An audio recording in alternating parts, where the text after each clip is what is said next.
What's up, everybody? AJ here, host of the Madden NFL 12 podcast. And this is an excerpt from this week's podcast, which you can download right now on iTunes. And be sure to subscribe, leave us a comment, and rate it for us. Enjoy. All right, now it's time for the strategy pad, and we have a special guest this week in studio. Most people know him as Z Farles from Madden Bible, but you are also the author, not editor. I said editor earlier, but you are the author of the official Prima Madden NFL 12 strategy guide. It's Zach Z Farles in studio with us. What's up, man? Nothing much, guys. What's going on? It's good to have you, man. So real quick, before we go into this and stuff, I just want to touch on this. It's more than just a strategy guide. Can you tell everybody on here, we focus so much, we have earlier on your guys' strategy guide, the actual book, but can you let everybody know what you guys are kind of doing on the web right now too? So we have a bunch of digital products to go along with the strategy guide at primamadden.com. You can get 3 different playbooks on offense, depending on your style, if you're a run-heavy player, if you're a pass-heavy player, or a balanced player, and those are all going to give you a game plan to follow along so you can play with the best. And then there's our defensive guide, which is probably our bestseller right now.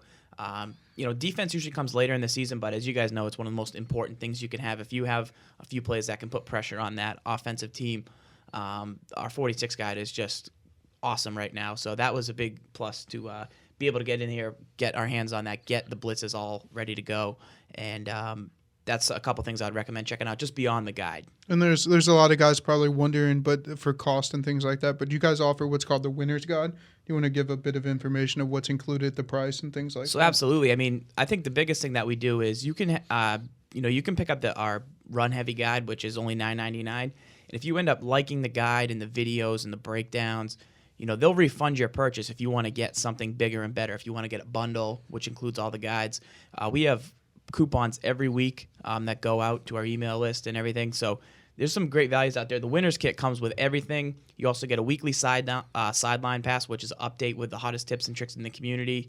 We do a live show every week. This week in Madden at 8:30. We give about an hour of tips. You can ask mailbag questions. You can call in the show. That's on Wednesday nights. So if you check on over, it's on Ustream and primamadden.com.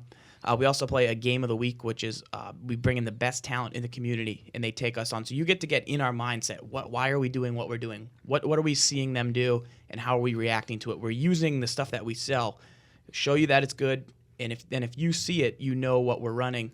It's just going to make you a better player. So all these things are available over at Prima Madden. All right, now I have to jump to this story because you or your buddy and co-author of the strategy guide, S. Gibbs, played against Mike Scantlebury, and you watched the whole thing, correct? Correct. Okay, so this is kind of a long-standing rivalry when you guys come into the studio to work on the strategy guide and all that stuff. Scant always wants a piece of you guys, and it has not fared. And for those who don't know, Mike Scantlebury is arguably the best Madden or NCAA player, for that matter, in our studio. Arguably. Justin thinks he's better, but it's yet to be proven, so we'll have to see. But, you know it is. You haven't proven it yet.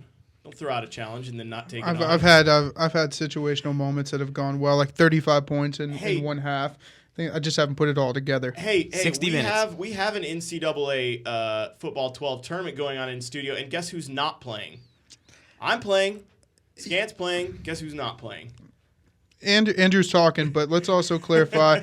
Back when we did the NCAA football 12 Ustream on the air, I think I took Iowa and put 40 on you before people in the chat wanted us to quit because they were saying, this is embarrassing. This looks bad. I don't want to watch your rivalry. It was bad. But Gibbs played Scant. Gibbs played Scant back at the community day time in Madden 11. It was a one-half game because we wanted to get to lunch. I think it was 56-0. Yeah, there was definitely a 50-burger that happened in that game. And Scant was running with the Texans, so you knew he had that pass-happy offense, the Andre Johnson. Texan. So that's what I was thinking when I was playing him. So we got this time around, since Farles is here, we figured we'd give the head-to-head, because it's one thing for us to sit here and tell you, oh, their guides are good, their tips are good, or things like that, and we all know talk's cheap, so let's put it to the test. And what happened? What teams were used first? So recently I did make a proclamation that I play with the Giants all season long, and I have stuck with that. However, in either games for for pride on the line or for Virgin Gaming or anything, I swapped over to the Philadelphia Eagles. And you guys might think, oh, he's probably ran around with Vic. He probably was cheap, and it had nothing to do with that. Because there's a little guy on that team named LaShawn McCoy. He might have broke the NFL single game rushing record against Scant. I'm just saying he might have. I think he had 300 yards on only 17 carries. But so I went with the Eagles. He went with the Cardinals. And I thought S. Gibbs played him.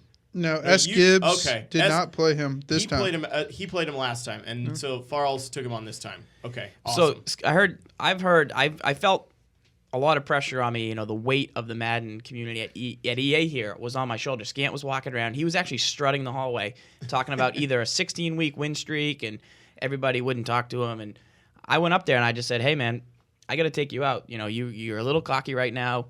He's like the Patriots when they were 18-0, walking around, swag." Let's set the tail of the tape. Farrells, what's your height, weight?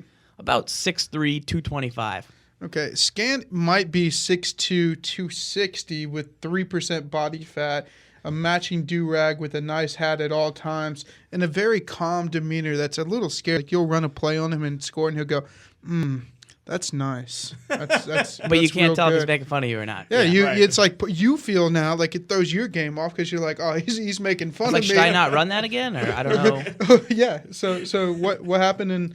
It's so true. I've played it myself, and it's exactly what happens. I don't know how he does it, but he gets into your head. But he wasn't able to get in yours this time. No, because I've committed to an offensive game plan this season. We have our 3-headed rushing attack. It's in the guide. It's on Prima Madden. I didn't have my custom playbook, so I was a little bit nervous because I've fallen in love with a few plays that I've added in that we talk about on the weekly sideline. But there was definitely I used the balance scheme from Prima Madden. Just had my audibles locked in. Calm, 3-headed rushing attack. He was sitting back playing zone, and he wasn't really bringing his guys to the line. I just ran the strong close formation, 3-headed rushing attack on him. LaShawn McCoy broke that game open. I mean, even before I threw a pass with Vic, I was already up 21-0. So it was I was up 24-0. I was up 31-7. Controlling the ball, not making turnovers, just playing smart football, seeing what he was giving me. And a lot of people, when he sits back like that, people who are pass heavy, they'll say, well, I still got to pass it anyway. That's my style. But if he's going to drop, 7 guys back, if he's not keeping those guys up in the box, you got to run the ball. And I made that commitment this year. I know a lot of people might not think the Eagles are the best team for pounding the ball. But LaShawn McCoy is elite. That was just an excerpt from this week's Madden NFL 12 podcast. Be sure to subscribe and download the full version, which is totally free on iTunes.